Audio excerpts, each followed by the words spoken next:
नमस्कार, स्वागत है आपका सूत्रा नेटवर्क में। आज की मुख्य खबरों में जानेंगे भारत बांग्लादेश संबंधों में क्यों बढ़ी खटास, ट्रंप के किस कदम से आई गाजा में शांति की नई उम्मीद, सुप्रीम कोर्ट ने सोनम वांगचुक की गिरफ्तारी पर किसे जारी किया नोटिस, बिहार का राजनीतिक समीकरण किसका पलड़ा है भारी, फिरोजाबाद कैश वैन लूट मामले में बाल बाल बचे एएसपी अनुज चौधरी, जानेंगे मुठभेड़ में क्या हुआ।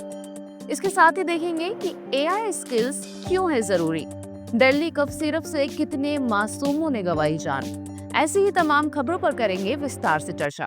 पाकिस्तान के बाद अब बांग्लादेश ने भी ऐसा कदम उठाया है जिससे भारत की टेंशन बढ़ गई है। मोहम्मद यूनुस की अगुवाई वाली अंतरिम सरकार ने बंगाल की खाड़ी के पास 17 वॉरशिप और गश्ती हेलीकॉप्टर तैनात किए। आधिकारिक तौर पर दावा किया गया है कि ये कार्रवाई हिल्सा मछली की सुरक्षा के लिए है जो प्रजनन काल में नदियों की ओर लौटती हैं। बांग्लादेश ने 4 से 25 अक्टूबर तक मछली पकड़ने पर प्रतिबंध लगाया ताकि अवैध शिकार रोका जा सके। बता दें कि हिल्सा बांग्लादेश की राष्ट्रीय मछली है और ढाका में इसकी कीमत करीब 2200 टका प्रति किलो तक होती है। लेकिन भारत के लिए चिंता इसीलिए है क्योंकि पश्चिम बंगाल के लाखों मछुआरे गंगा डेल्टा क्षेत्र में मछली पकड़ते हैं, वही इलाका जहां से हिल्सा भी आती है। इससे भारत की मछली सप्लाई और स्थानीय अर्थव्यवस्था पर असर पड़ सकता है। बांग्लादेश का ये कदम पर्यावरणीय दृष्टि से सही हो सकता है, लेकिन इसे सैन्य शक्ति के प्रदर्शन की तरह दिखाना अनावश्यक है। पड़ोसी देशों को ऐसे मुद्दों पर सहयोग की भावना रखनी चाहिए, न कि प्रतिस्पर्धा या गंदा खेल खेलने की। हिल्सा दोनों देशों की साझा विरासत है, ये हथियारों का नहीं, संरक्षण का विषय है।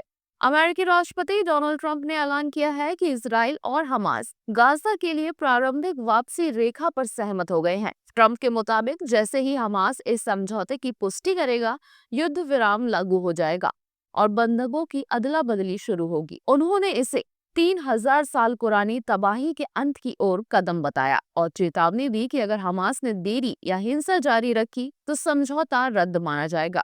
रिपोर्ट्स के अनुसार हमास ने ट्रंप की 20 सूत्रीय गाजा शांति योजना पर सकारात्मक प्रतिक्रिया दी है, जिसमें तत्काल युद्ध विराम, कैदियों की अदला बदली, गाजा से चरणबद्ध इजरायली वापसी और अंतर्राष्ट्रीय निगरानी में संक्रमणकालीन सरकार का गठन शामिल है। मिस्र में दोनों पक्षों की अप्रत्यक्ष वार्ता जल्द शुरू होने वाली है। ट्रंप का ये कदम चुनावी राजनीति से परे एक साहसिक कूटनीतिक प्रयास है।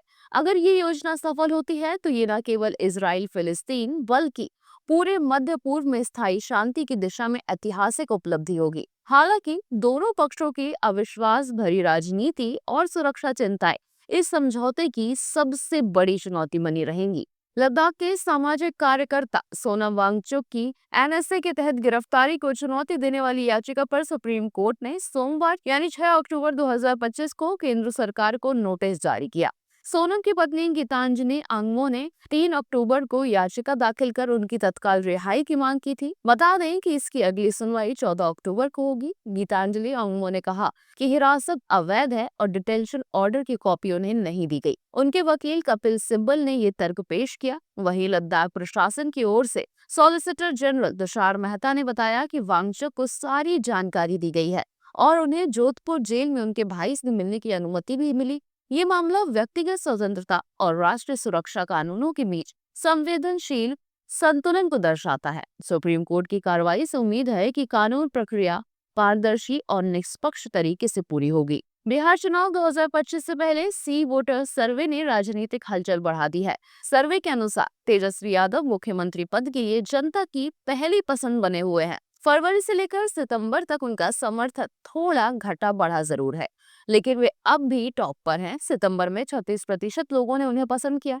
दूसरे स्थान पर प्रशांत किशोर है, जिन्हें सितंबर तक 23% समर्थन मिला है, जबकि नीतीश कुमार तीसरे स्थान पर हैं, 16% के साथ पीछे हैं। सी वोटर के फाउंडर यशवंत देशमुख के मुताबिक तेजस्वी का आक्रामक प्रचार और युवाओं से जुड़ाव उन्हें बढ़त दिला रहा है। वहीं प्रशांत किशोर की जन स्वराज मुहिम धीरे धीरे असर दिखा रही है और वे अब गंभीर चुनौती बनते दिख रहे हैं। बिहार की राजनीति इस बार त्रिकोणीय मुकाबले की ओर बढ़ रही है। नीतीश कुमार के लंबे शासन के बाद मतदाता बदलाव के मूड में दिख रहे हैं। तेजस्वी के पास जनाधार और जोश है, जबकि प्रशांत किशोर रणनीतिक और नए चेहरों की ताकत ला रहे हैं। मुकाबला दिलचस्प है, लेकिन रुझान स्पष्ट संकेत दे रहे हैं कि बिहार के मतदाता इस बार युवा नेतृत्व की ओर झुकाव दिखा रहे हैं। महिला क्रिकेट विश्व कप में भारत ने पाकिस्तान को 88 रनों से हराकर अपना शानदार अभियान जारी रखा। कोलंबो के आर प्रेमदासा स्टेडियम में खेले गए मैच में भारत ने पहले बल्लेबाजी करते हुए 50 ओवर में 247 रन बनाए। बता दें कि ओपनर प्रतिका रावल ने तेज शुरुआत दी। हरलीन देओल और जेमिमा रॉड्रिक्स ने महत्वपूर्ण साझेदारियां निभाई। दीप्ति शर्मा और स्नेह राणा की अहम साझेदारी ने स्कोर को स्थिर किया।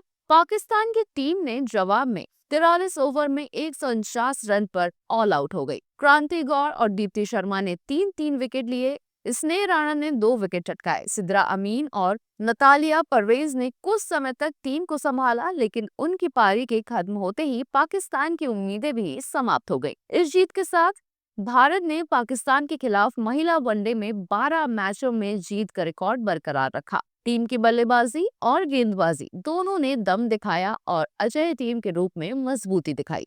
पाकिस्तान की अर्थव्यवस्था संकटग्रस्त होने के कारण विदेशी कंपनियों का भरोसा लगातार टूट रहा है। हाल ही में एमएफसीजी क्षेत्र की दिग्गज कंपनी प्रॉक्टर एंड गैम्बल ने पाकिस्तान से अपना कारोबार बंद करने की घोषणा की। कंपनी ने बताया कि आर्थिक और राजनीतिक माहौल अब व्यापार के लिए अनुकूल नहीं रहा। विदेशी मुद्रा संकट, ऊंचे टैक्स, राजनीतिक अस्थिरता और बढ़ती महंगाई जैसी समस्याओं ने कारोबारी गतिविधियों को गंभीर रूप से प्रभावित किया है।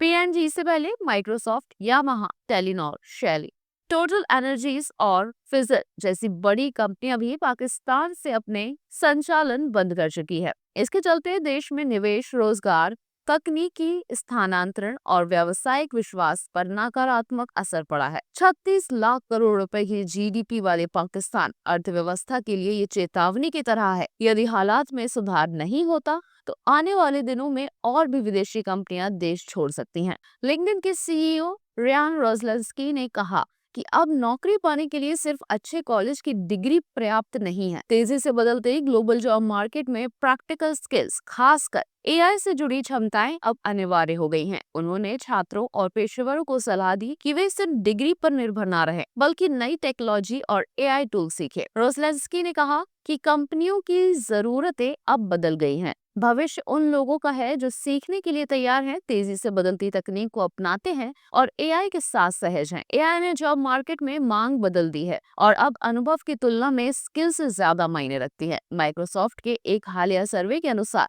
71% कंपनियां उन उम्मीदवारों को नौकरी देने के लिए तैयार हैं जिनके पास कम अनुभव है लेकिन एआई स्किल्स हैं। वहीं 66% कंपनियां ऐसे उम्मीदवारों को नौकरी नहीं देंगी जिनके पास एआई की कोई जानकारी नहीं है।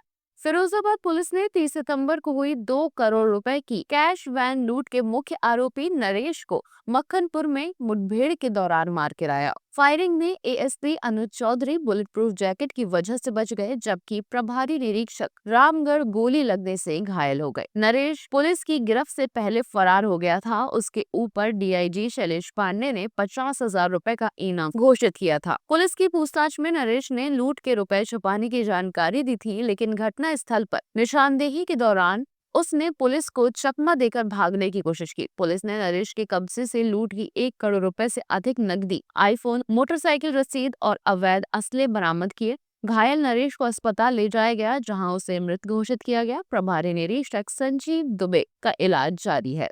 मध्य प्रदेश में कफ सिरप, कोल्ड ड्रिंक पीने से अब तक 16 बच्चों की मौत हो चुकी है। मामले की गंभीरता को देखते हुए पुलिस ने 12 सदस्यीय विशेष जांच दल का गठन किया। एसआईटी का नेतृत्व एसडीओपी जितेंद्र सिंह जाट कर रहे हैं और ये दल तमिलनाडु जाकर दवा कंपनी के कामकाज की जांच करेगा। मामले में डॉक्टर प्रवीण सोनी को गिरफ्तार कर निलंबित कर दिया गया है। आरोप है कि उन्होंने ज्यादातर बच्चों को ये कफ सिरप लिख कर दिया था। इसके साथ ही सिरप बनाने वाली कंपनी के खिलाफ भी मामला दर्ज किया गया। एसआईटी की जांच से ये पता लगाने की कोशिश की जाएगी कि कफ सिरप में क्या दोष था और क्या कंपनी की लापरवाही के कारण बच्चों की मौत हुई। पुलिस ने पूरे मामले की गहनता पर जोर देते हुए कहा कि जांच में कोई भी सुराग नहीं छोड़ा जाएगा। उत्तर प्रदेश और सिक्किम में लगातार भारी बारिश ने भयावह तबाही मचा दी है। दार्जिलिंग और कालिम्पोंग जिलों में भूस्खलन, बाढ़ और पुल टूटने के कारण अब तक 23 लोगों की मौत हो चुकी है, जबकि कई लापता हैं। मिरिक और सुकिया इलाकों में सबसे ज्यादा नुकसान हुआ है और बालासन नदी पर दुधिया लोहे का पुल बह जाने से सिलीगुड़ी और मिरिक का संपर्क पूरी तरह टूट गया। नेशनल हाईवे 717 ई और NH 110 पर भूस्खलन के कारण यातायात ठप हो गया। एनडीआरएफ और स्थानीय प्रशासन राहत बचाव कार्यों में जुटे हैं, लेकिन लगातार बारिश और फिसलन भरी सड़कों के कारण काम कठिन हो रहा है। सीएम ममता बनर्जी ने प्रभावित परिवारों के लिए सरकार की मदद का भरोसा दिया, जबकि प्रधानमंत्री नरेंद्र मोदी और राष्ट्रपति ने भी गहरी चिंता व्यक्त की। प्रशासन ने लोगों से पहाड़ी मार्गों और नदी किनारों से दूर रहने की अपील की है।